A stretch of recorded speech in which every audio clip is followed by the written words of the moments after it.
जय हिंद एवरीवन। तो जैसा कि आपका मेडिकल स्टार्ट हो चुका है और आज बच्चे मेडिकल के लिए गए भी हुए थे। तो एक बच्चे का मेरे पास कॉल आया और उसने मुझे डिटेल बताया कि मेडिकल में क्या होने जा रहा है। सबसे पहले मैं आपको बता दूं कि आप जो भी आपका आप पेरेंट्स हैं या बच्चे हैं तो आप जाएंगे सबसे पहले सैनिक स्कूल में, यानी जो भी आपको सैनिक स्कूल अलॉट हुआ है। अब जहां आप सैनिक स्कूल जाएंगे तो वहां पे आपको आधार कार्ड बच्चे का स्कोर कार्ड, बच्चे का जो बर्थ सर्टिफिकेट है और जो भी पेरेंट्स जा रहे हैं उनका आधार कार्ड, ये सारी की सारी चीजें आप वहां वेरीफाई कराएंगे सैनिक स्कूल सोसाइटी में जहां पे आप जा रहे हैं, जिस स्कूल में आप गए हुए हैं। इसके बाद क्या होगा, वो सारी चीजें वेरीफाई करेंगे। वेरीफाई करने के बाद मोहर लगेगी। मोहर लगने के बाद आपको जो हॉस्पिटल अलॉट हुआ है, आप उस हॉस्पिटल में चले जाएंगे। फिर उस हॉस्पिटल में जाके आपको जो आपको 16 पेजेस की जो मेडिकल की जो आपको कॉपी दी गई है, उसमें कुछ डिटेल फिल करनी है। उस डिटेल में आपको क्या फिल करना है वो मैं आपको बता दूं। यहाँ नेम ऑफ द कैंडिडेट है जो कि ब्लॉक लेटर्स में जाएगा। यहाँ फादर मदर गार्जियन है, यहाँ पे भी ब्लॉक लेटर्स में जाएगा। यहाँ बच्चे की डेट ऑफ बर्थ हो जाएगी, साथ में एज, ईयर्स, जनरल जेंडर हो जाएगा, blood group and identification mark हो जाएगा। फिर अलॉटेड डेट मेडिकल एग्जामिनेशन की वो आपको फिल करना है। यहाँ अलॉटेड प्लेस है वो आपको फिल करना है। फिर इसके बाद अगर आप देखेंगे इसमें तो यहाँ पे फिर क्या होगा।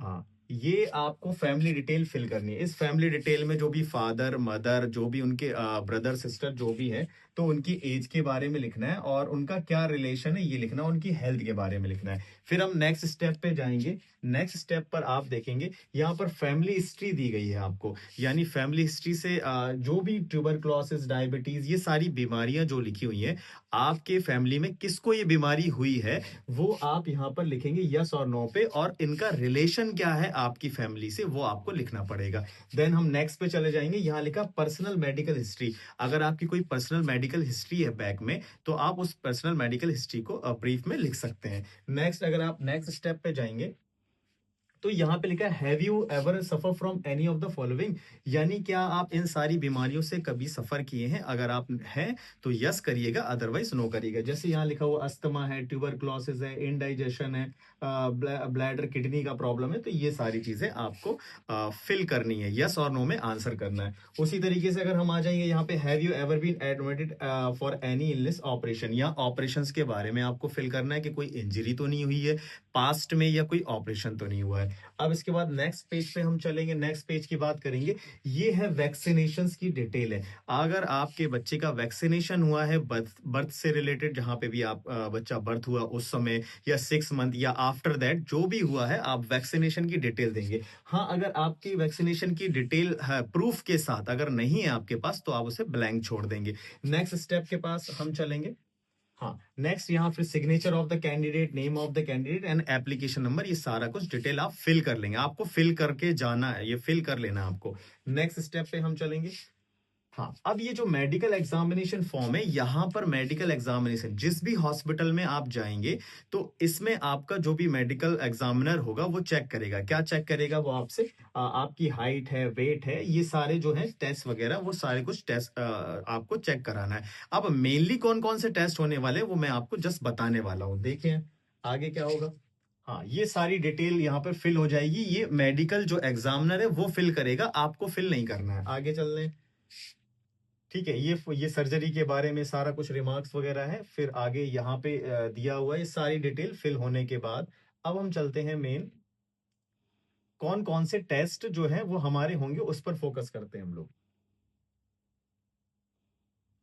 जो हमारे टेस्ट होने वाले हैं उस पर फोकस करते हैं, ठीक है। हम्म मेन जो पहला टेस्ट है बच्चों, सबसे पहला टेस्ट जो है वो हमारा टेस्ट होने वाला है ब्लड टेस्ट, यानी कि आपका सबसे पहले सैंपल लिया जाएगा ब्लड टेस्ट का। इस ब्लड टेस्ट में वो जो भी उनको टेस्ट लेने वो सारे कुछ टेस्ट ले लेंगे। सबसे पहला टेस्ट ब्लड टेस्ट का होगा। फिर दूसरा टेस्ट जो आपका होने वाला है वो आई टेस्ट होगा। आई टेस्ट में क्या होगा बच्चों, वो आपको नंबर पढ़वाएंगे। काफी डिस्टेंस है, शायद 6 मीटर की डिस्टेंस है, वो आपको नंबर पढ़वाएंगे। वो चेक करेंगे। शायद बच्चे बता रहे हैं कि शायद 1.25 तक ही अलाउ है। अब इतना मुझे कंफर्मेशन नहीं है, बच्चे जो इन्फॉर्म कर रहे हैं मुझे 1.25 तक बता रहे हैं। तीसरा टेस्ट जो हो रहा है बच्चों वो हो रहा है यूरिन टेस्ट। तीसरा जो टेस्ट हो रहा है वो यूरिन टेस्ट हो रहा है। ये तीनों टेस्ट कराने के बाद आपकी सारी चीज़ें ओके हो जाएँगी। फिर आपको जो है 3 कॉपी जो आप लेकर गए हैं मेडिकल की, वो 3 कॉपी में 2 कॉपी आपको जहाँ से सैनिक स्कूल से आप आए थे, उसी सैनिक स्कूल में आपको सबमिट करनी है। 1 कॉपी आपको अपने घर लेकर आ जानी है। फिर इसके बाद आपको वेट करना है। आप फिर अपने रजिस्ट्रेशन और लॉगिन आईडी को लॉगिन करके आप देख सकते हैं उसकी अपडेट कि आप फिट हैं या अनफिट हैं, या फिर आपको थोड़ा और वेट करना हो सकता है।